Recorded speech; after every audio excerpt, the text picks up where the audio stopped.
Hey guys, we're recording this video on Wednesday night here at rotocurve.com. Rath's Learning Curve, Week 2 college fantasy football, the Saturday slate, and going with the early slate for FanDuel and DraftKings. Going to hit you with a screen share. We're going to break down Vegas. We're going to look at matchups, and then we're going to go into the plays that I like for the week and kind of how I would use them in a lineup. Before we get into the business, let's get into why we're here. Rotocurve.com. Go ahead, if you're viewing this on YouTube or you're at rotocurve.com, please sign up and create an account at rotocurve.com. Help us out to get our users engaged. We really need everybody in the forums, in the chat room, engaged with our content. Everything is free. No pay window, no paywall, no subscription fee, no registration fee. Everything that we do is free.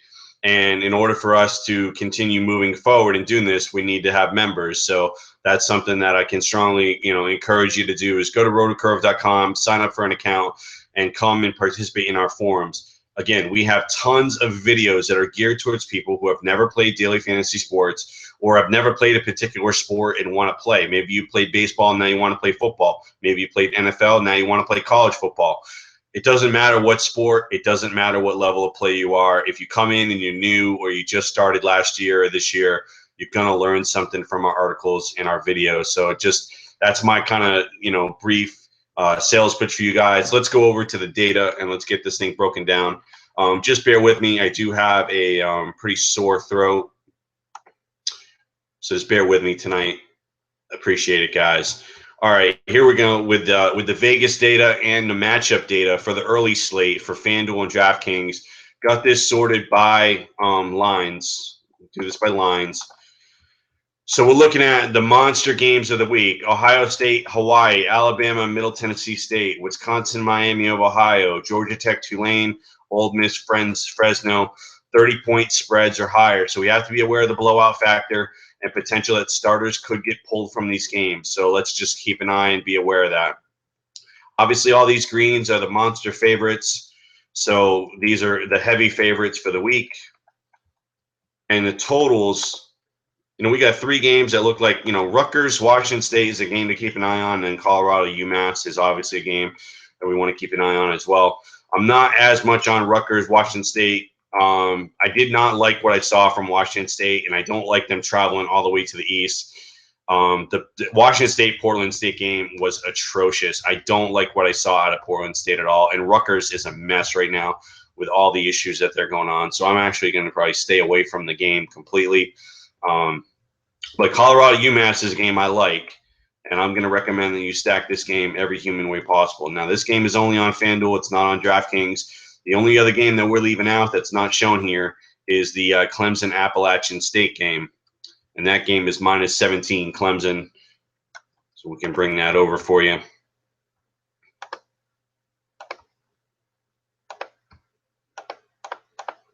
I'll show you that one.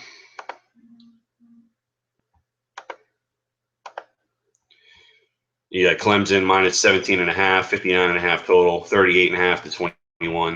Again, it's only on the early slate or on Kings.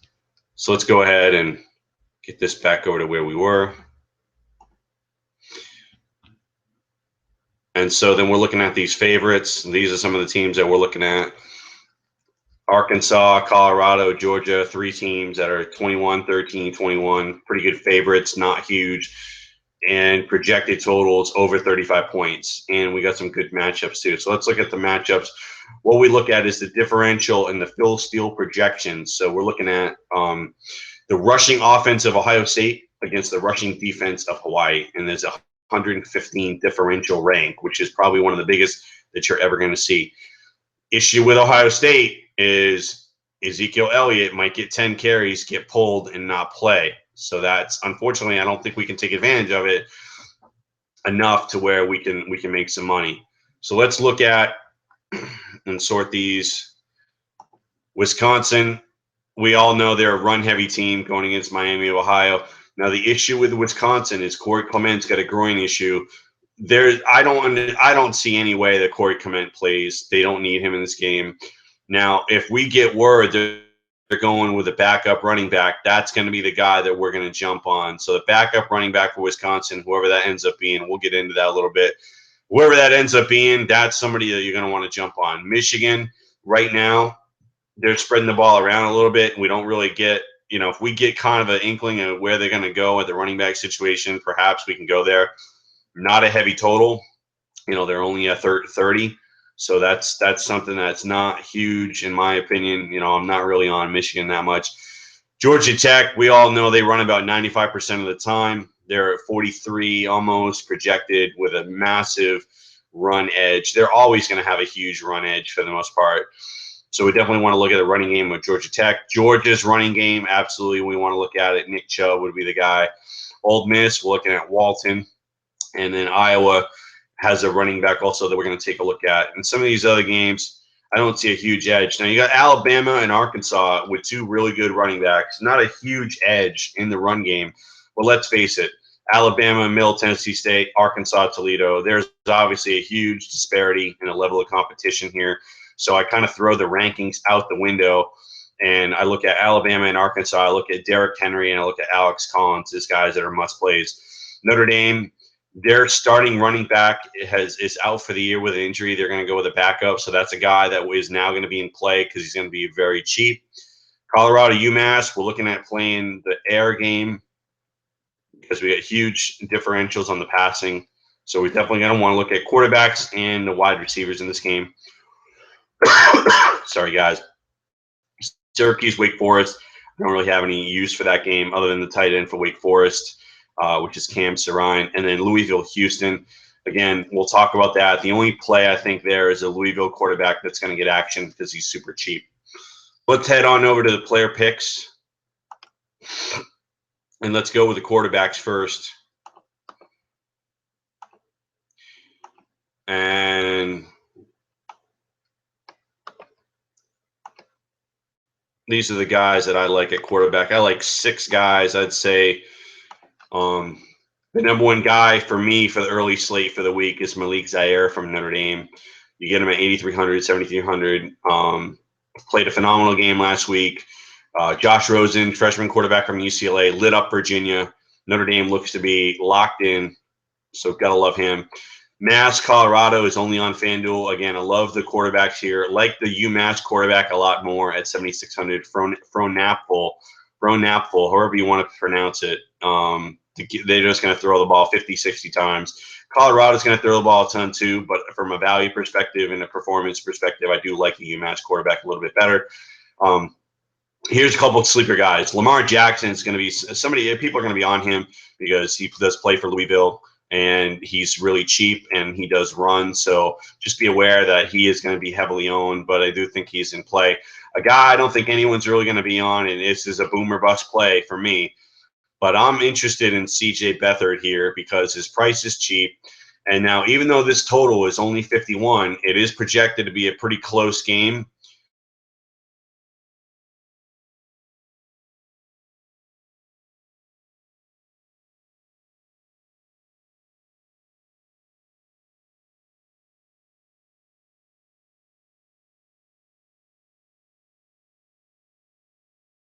And from that, Jackson, and then Watson, Deshaun Watson, who's on DraftKings only, Clemson at Appalachian State. Deshaun Watson would be my number one quarterback overall. He's only on DraftKings. And then I would go with Zaire is only 7,300.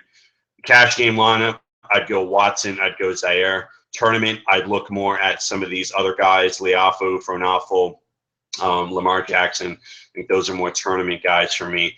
Let's run down to the running back spot and get these guys on the board for you. We talked a lot about the Georgia running.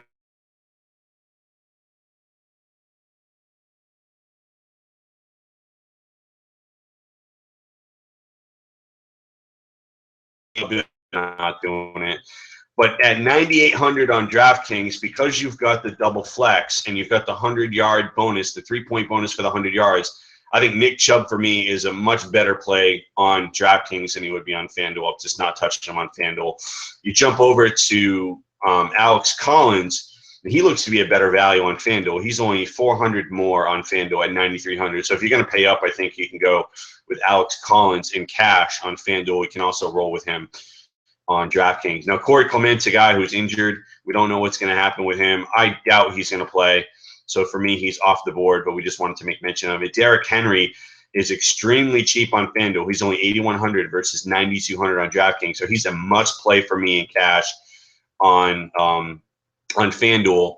Now, the thing you do have to be a little bit worried about is, do they pull him? However, Henry's the kind of guy that can get 100 yards and 2 touchdowns in a blink of an eye and still pay value. Now, CJ Prosise, this is a guy everyone's going to be on, so he's a cash game only play for me. I don't know if you can roll with him in tournaments because he's going to be heavily owned. Folston, the number 1 running back from Notre Dame, is out for the year. CJ Prosise is the guy that comes in. 7,800 on FanDuel, so he is more expensive on FanDuel. Not as much of a play for me there. He's only 5,200 on DraftKings. He's an auto play for me at 5,200. LaShawn Daniels, I don't know if he's going to be heavily owned. I don't know if a lot of people are going to be on Iowa because it's not projected high total. He's 7,300 on FanDuel. That is still a little bit high for me. If I'm going to do it, I'm probably going to go Prosise. 5,300 on DraftKings. He is a play for me in tournaments. Normally we go cheap at running back. However, I don't know how comfortable I feel with Daniels in a Prosise. Patrick Skov, 5,900 on FanDuel. Feel very comfortable with that. Runs the ball a ton, and they do have a ton of running backs, but he had a monster game last week, and he does look to be their lead running back, so I'd go with him. Dare Ogunbowale, if that's how you pronounce it. This is currently the number 2 running back for Wisconsin. There is another running back listed as a backup, but this is the guy right now that the coaches are supposedly leaning towards if Clement doesn't go. Now, what I will tell you, he's 5,800 on FanDuel, 3,900 on DraftKings. Here's what I would do. If we don't get confirmation about 1 or 2 of these guys starting over Clement, I would play both of the Wisconsin running backs in this game, especially on FanDuel. I'm sorry, on DraftKings, because I got 2 running backs and 2 flexes. So I am not completely invested in the Wisconsin running back game. I would not do it on FanDuel because you only have 2 running backs. But on DraftKings, in a tournament, I would take both Wisconsin running backs because we know they're going to split carries and they're probably going to run a ton. And both of them should probably pay off in value in spades. So that's how I would approach it. Jalen Walton, running back from Ole Miss, 5,500 on FanDuel, absolute steal. 6,400 on DraftKings. Gotta love him in your cash games. Marcus Cock, running back from Appalachian State. He is their offense. He's their number 1 guy. Thing you got to worry about here is if Appalachian State's down, does Cock still get play? He's going to still get the ball, and at 5,400, he's a great play. I have no problem playing him in my cash games at 5,400 as one of my flex spots. We'll go to the tight end position. Not a lock that I like here. I'm only going to recommend 2 guys. Jake Butt at 3,700, and then Cam Sarine. He's at 2,000 over on FanDuel. Sorry about that. He's going to be heavily owned on FanDuel. So he's my cash game tight end play. Butt would be my tournament play. 3,600 on DraftKings, and we don't worry about tight end on DraftKings. I just left the salary up there for comparison. Wide receiver. There's a lot of good wide receivers this week, and if you notice that we're looking at the Colorado, Nelson Spruce, 8,100. Did have kind of a clunker last week, so we'd expect for him to bounce back in a big way. William Fuller, pretty good price on FanDuel at 7,900. Number 1 wide receiver for Notre Dame, and I do like Zaire and Fuller. Leonte Carroo was suspended the first half last week. He put up a monster game. Now he gets the Washington State defense, one of the worst pass defenses in the country. And I think that Carroo could be in a spot for a monster game. And he's very affordable at 7,400 on FanDuel and 6,700 on DraftKings. Tajay Sharp, for me, is the number 1 value play on the board this week on FanDuel at 6,900. UMass, number 1 wide receiver. Definitely a guy you got to have in all your cash games. I'm not sure you can put him in a tournament because I think the ownership rate is going to be sky high. If you do go in a tournament, you got to pair him with his quarterback. Amare Dabo is a guy that had a monster game last week. We do want some of this Michigan offense. Not sure about the run game, but I think here you're getting him at a pretty good price, at mid-6,000s here on FanDuel.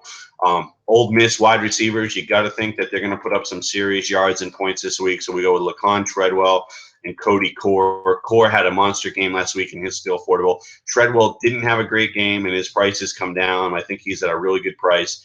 And then on DraftKings, that Clemson game, we're going to want the Clemson aerial attack. We're going to want these wide receivers. Artavis Scott, #1 wide receiver at 7,900. And then it looks like Hopper is going to be the guy to take over for Mike Williams, who's out with a neck injury.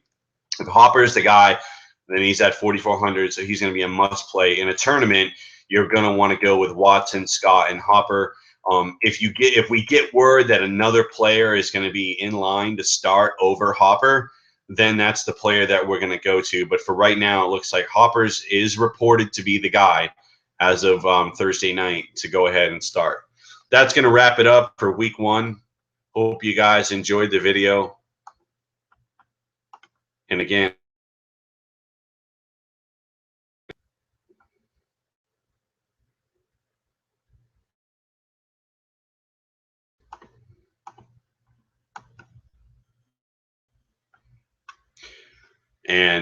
that's going to wrap it up for week 2, college fantasy football, Saturday slate, the early slate for FanDuel and DraftKings. Hope you guys enjoy the video. And again, go over to rotocurve.com, create an account, jump in the forums, and view all of our content that's free. We have videos, we have articles, we have tools, we have statistics, everything that you need to be a successful daily fantasy sports player. It's all there for you in one spot. Thanks again, guys.